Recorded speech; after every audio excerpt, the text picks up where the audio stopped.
కాబట్టి మనోగతం యూట్యూబ్ ఛానల్కి స్వాగతం, సుస్వాగతం. ప్రపంచంలో ఏ దేశము కూడా ఎప్పటికీ తన ఆధిపత్యాన్ని కొనసాగించలేదు. కొంతకాలం ఒక దేశంది, మరికొంతకాలం మరొక దేశంది. ఉదాహరణకు 3000 సంవత్సరాలకు పూర్వము ప్రపంచ రాజకీయాలను భారతదేశం శాసించేవి.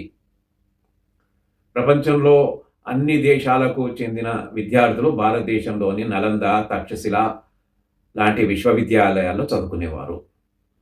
ఇది చాలా కాలం కొనసాగింది. తర్వాత పవర్ సెంటర్ భారతదేశం నుంచి కొంచెం ఎడమ వైపుకు మూవ్ అయ్యి ఇరాన్ వైపుకు వచ్చింది. అంటే పర్షియా డేరియస్ రాజులు, పర్షియన్ సామ్రాజ్యం ఏర్పాటు చేయబడింది. వారు కూడా తమ యొక్క ఆధిపత్యాన్ని చాటించారు, చాటించారు అనేదన్నమాట కంటే కూడా.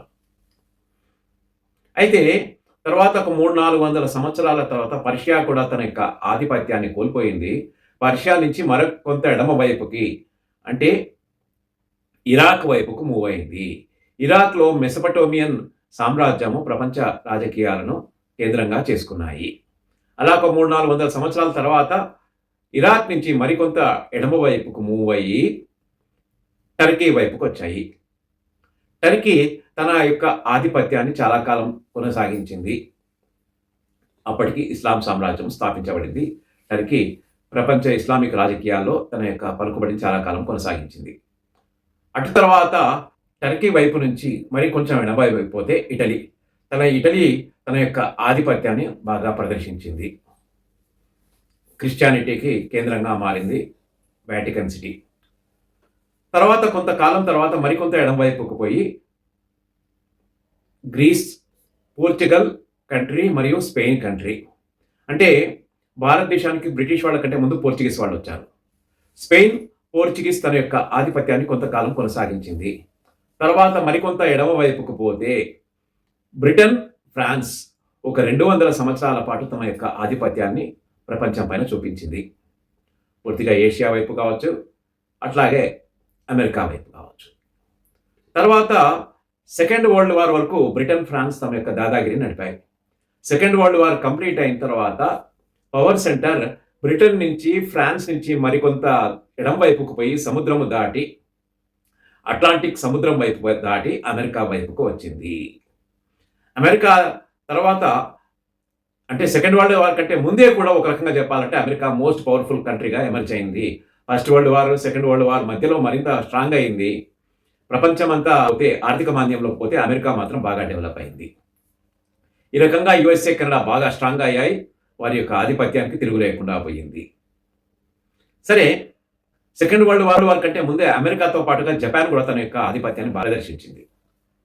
తర్వాత మరికొంత ఎడం వైపుకు పోయి తాయివాన్, మకావ్, సింగపూర్, హాంకాంగ్ తమ యొక్క ఆధిపత్యాన్ని బాగా ప్రదర్శించాయి.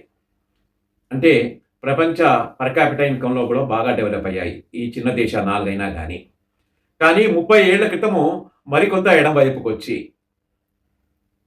చైనా యొక్క తన యొక్క ఆధిపత్యాన్ని ప్రదర్శించింది.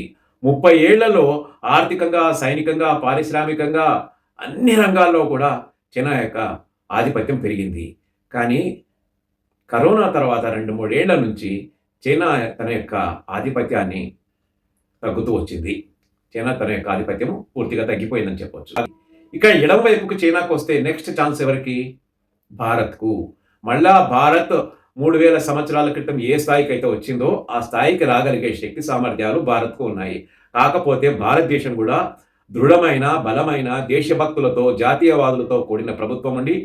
ఈ దేశము మాది, ఈ భూమి మాది, ఈ దేశాన్ని మేమే కాపాడుకోవాలి అన్న సంకల్పము కలిగినటువంటి దృఢమైన ప్రభుత్వము ఇప్పుడున్న లాంటి ప్రభుత్వము కనుక ఉంటే తప్పనిసరిగా ఒక 20-30 ఏళ్లలో భారతదేశము శక్తివంతమైన దేశంగా అభివృద్ధి చెందగలుగుతుంది. అంటే భారతదేశానికి ప్రజాస్వామ్యం ఉంది, స్వేచ్ఛ ఉంది, అభివృద్ధి చెందగలిగే శక్తి సామర్థ్యాలు ఉన్నాయి. సుమారుగా 40-45% యువత 25 ఏళ్ల లోపల వారే. కాబట్టి వనరులకు కరువు లేదు, వనరులు ఎక్కడన్నా తెచ్చుకోవచ్చు. కాబట్టి భారతదేశము నిజంగా అభివృద్ధి చెందడానికి కావాల్సిన అవకాశాలు ఇప్పుడున్నాయి. అది అందిపుచ్చుకోవాలని మనమంతా కోరుకుందాము.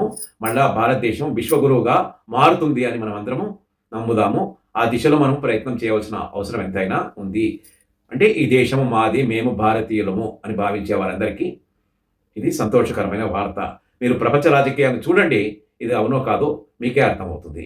ఫ్రెండ్స్, నిజంగా నేను ఇచ్చిన కాంటెంట్ మీకు నచ్చితే మీ బంధువులకు, మిత్రులకు షేర్ చేయండి. వారు సబ్స్క్రైబ్ చేసుకోకపోతే చేసుకోమని చెప్పండి.